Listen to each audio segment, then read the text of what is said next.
Saudara-saudara kaum muslimin yang diminta saudara-saudara berdiri daripada berkata-kata ketika hati sedang berkhutbah. Kerana menurut tujuan hadis Rasulullah SAW yang telah diriwayatkan oleh Abu Hurairah radhiyallahu anhu bahwasanya Rasulullah SAW telah bersabda, maksudnya barang siapa berkata-kata ketika hati sedang berkhutbah, walaupun memperingatkan sahabatnya dengan perkataan diam sahaja sekalipun, maka nescaya sudah pada sahabat. Maka dari itu diamlah dan dengarlah dengan taat. Mudah-mudahan kita bertauhid dan hidayah kepada Allah. Alhamdulillah,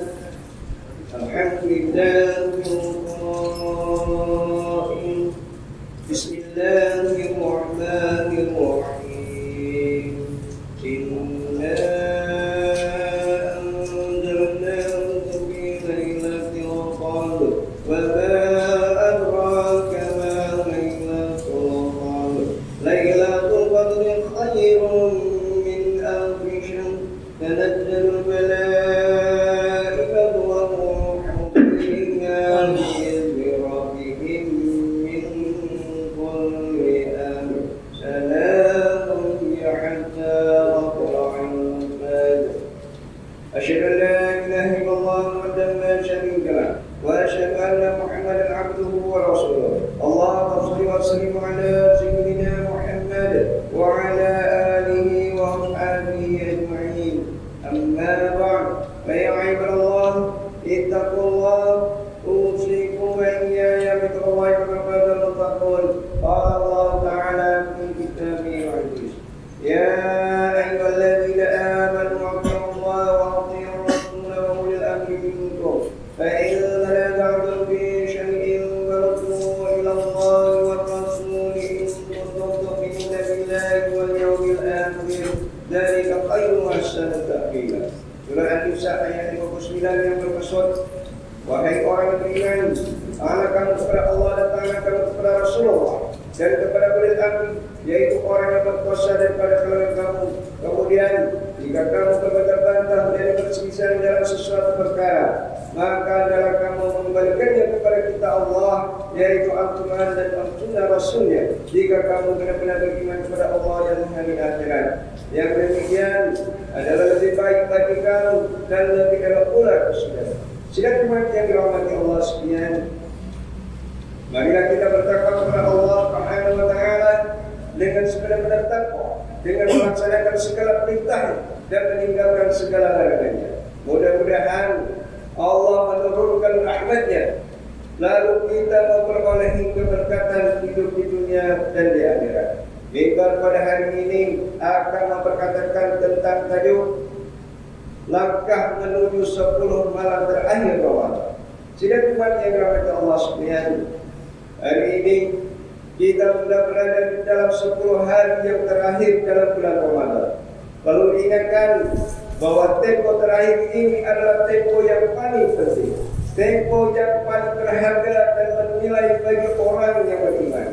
Pada 10 malam yang terakhir ini, Allah Subhanahu wa taala telah menjanjikan kepada para hamba-Nya akan satu malam yang sangat istimewa, malam yang nilainya itu lebih bernilai berbanding dengan 1000 bulan, yaitu malam yang dinamakan sebagai Lailatul Qadar.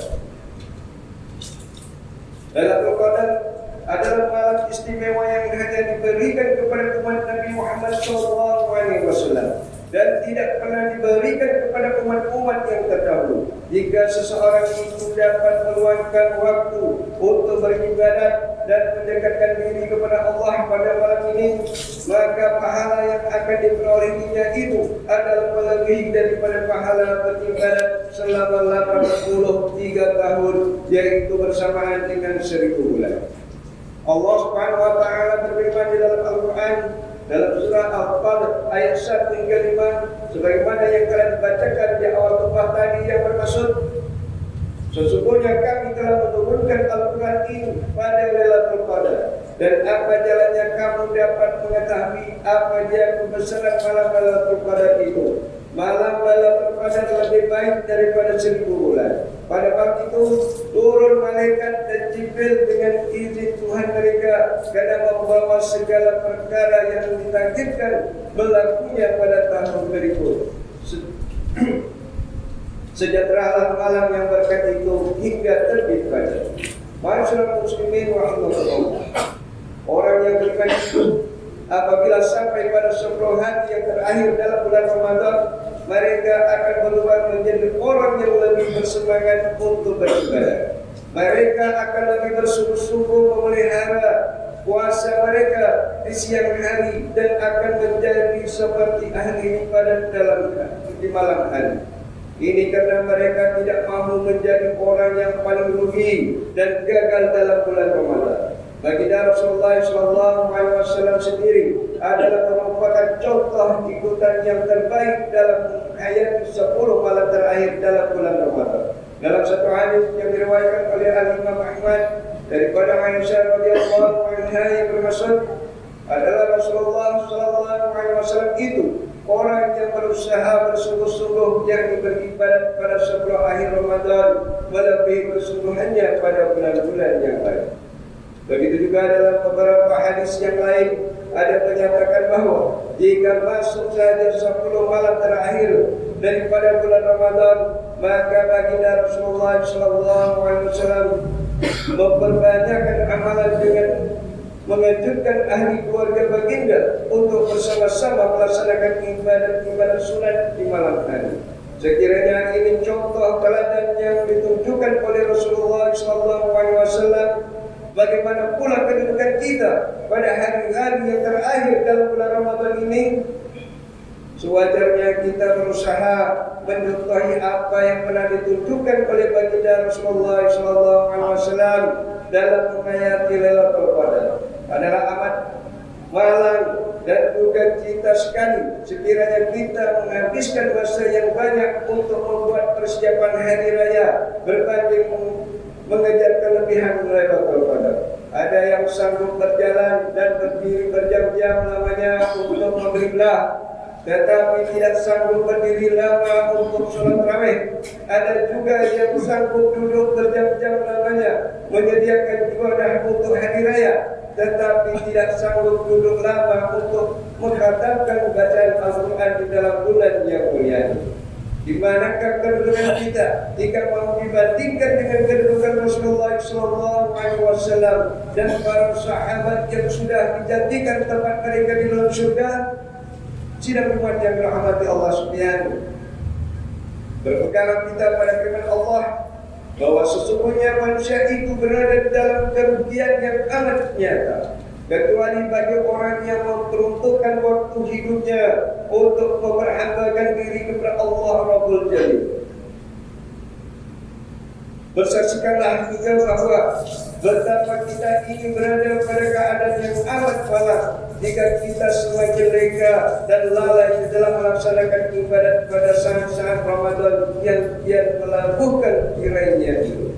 Maka oleh itu, dalam tempoh 10 malam terakhir ini, marilah sama-sama kita berkukuh semangat tanpa rasa jauh dan berputus asa untuk melakukan amal ibadat bagi memperoleh seberapa banyak pahala dan ganjaran daripada Allah Subhanahu wa taala. Anugerah besar yang datang sekali-sekala ini seharusnya tidak kita sia-siakan begitu sahaja. Dalam sebuah hadis yang diriwayatkan oleh Imam Al-Bukhari daripada Abu Hurairah radhiyallahu anhu, bahwasanya sesungguhnya Rasulullah SAW pernah bersabda yang bermaksud, barang siapa bertiap pada malam Lailatul Qadar dengan penuh keimanan dan penuh pengharapan, maka akan diampunkan dosa-dosanya yang telah. Antara amalan yang boleh kita lakukan untuk meningkatkan ibadat kita pada 10 malam terakhir ini ialah dengan beriktikaf di masjid, melakukan qiyamul lail, menunaikan salat secara berjemaah, mendirikan salat-salat sunat, memperbanyakkan berzikir, beristighfar, berselawat, bertadarus Al-Quran, dan berdoa memohon keampunan daripada Allah Subhanahu wa taala. Bagi mereka yang direzekikan bertemu dengan Lailatul Qadar, maka dianjurkan untuk berdoa dengan doa yang diajarkan oleh baginda Rasulullah SAW, sebagaimana hadis yang diriwayatkan oleh Al-Imam At-Tirmidzi daripada Aisyah radhiyallahu anha. Beliau pernah bertanya, "Ya Rasulullah, kiranya aku bertemu Lailatul Qadar, apa yang harus aku baca pada malam itu?" Baginda Rasulullah SAW menjawab, "Bacalah Allahumma innaka 'afuwwun tuhibbul 'afwa fa'fu 'anni." Yang bermaksud, ya Allah, ya Tuhan, sesungguhnya Engkau sentiasa memberikan ampunan terhadap kesalahan hamba-hamba, lagi suka memaafkan, maka oleh itu ampunkanlah kesalahan. Sidang Jumat yang dirahmati Allah sekalian, justru sebagai pesan bagi Muhammad pada kali ini, mimbar ingin menyeru kepada jemaah sekalian, marilah kita bersama-sama merebut peluang keemasan pada 10 malam terakhir ini. Janganlah kita lalai dengan kesibukan mengejar keseruan dunia hingga kita lupa menyempurnakan amal soleh sebagai bekalan untuk bertemu dengan Allah Subhanahu wa taala. Beruntunglah kita sebagai umat Nabi Muhammad SAW karena memperoleh peluang sebesar ini dalam kehidupan kita.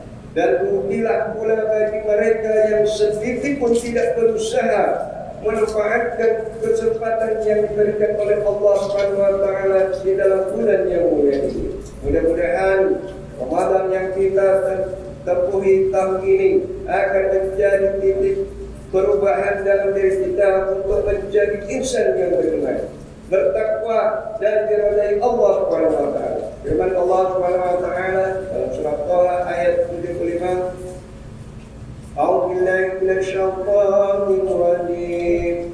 Wa man yattaqi mu'minan qad 'amila salihati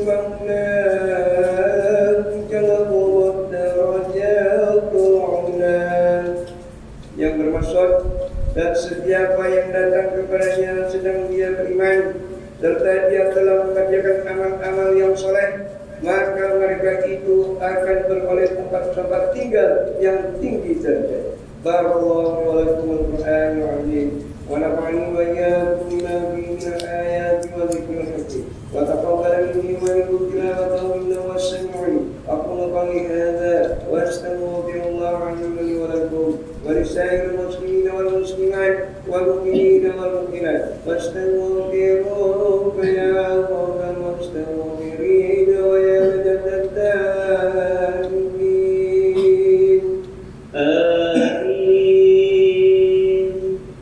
Ya muwaffiq at-ta'in wa'fi'na li ta'atika ajma'in wa tub 'alaina wa 'ala al-muslimin waghfir dhanba man yaqulu astaghfirullah.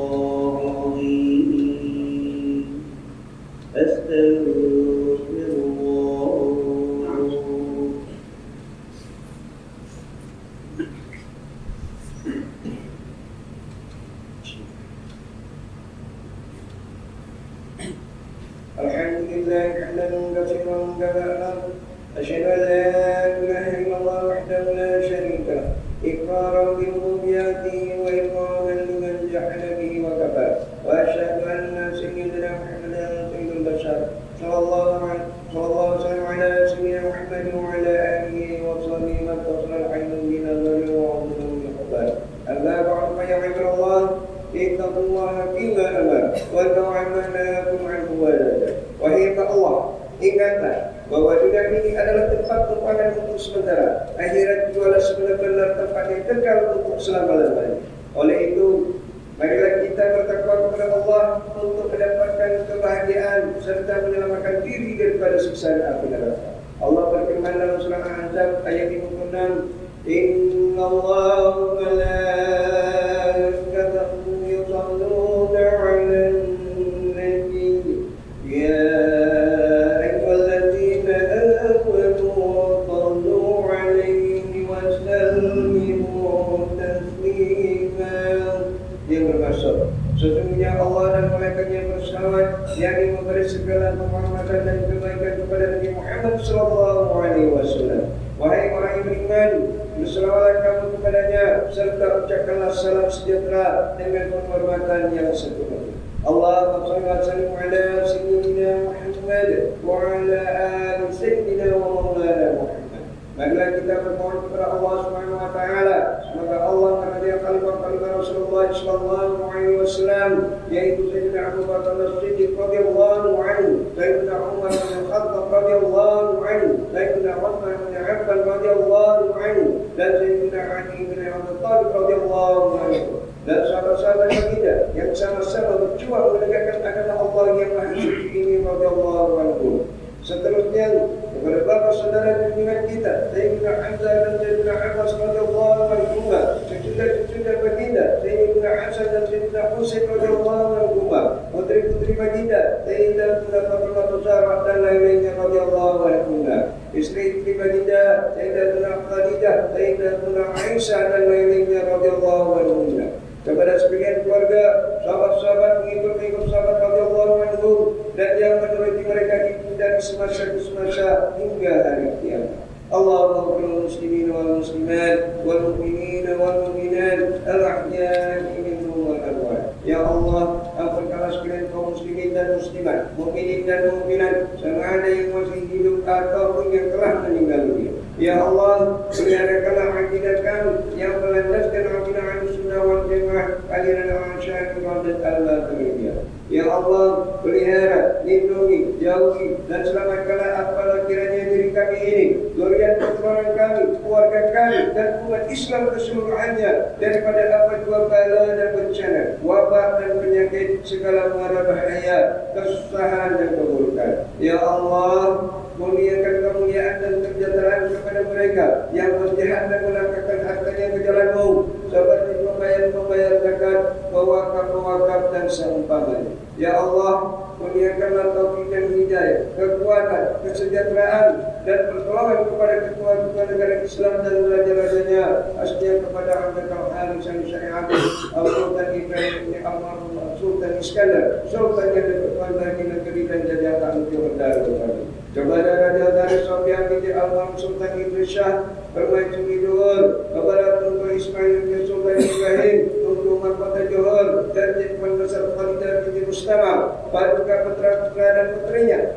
kerabat raja dan raja sekalian. Allahumma Islam wal muslimin wa al-ulama wal mutani wa al-taniyati wal musyrikin wa kullu man wa'adu. Allahumma barik al muslimin wa lidayna al-madini wa asli hasab al-dunin wa ja'al balana amina mutaqina wa hiya wa sayyid wa bilad al-muslimin. Amin ya rabbal alamin. Allahumma qina wa dhurriyyatina wa usulana wa qul ala al-jannati wa'al ya aziz ya ghafar ya rabbal alamin. Rabbana hab lana min azwajina wa dhurriyyatina qurrata a'yunin waj'alna lil muttaqina imama. Rabbana hab lana wa li ikhwanina alladhina sabaquna bil iman wa la taj'al fi qulubina ghillan lil ladzina amanu rabbana innaka ra'ufur rahim. Rabbana atina fid dunya hasanah wa fil akhirati hasanah wa qina 'adzaban nar. Walhamdulillahi rabbil alamin. Ibadallah, inna Allah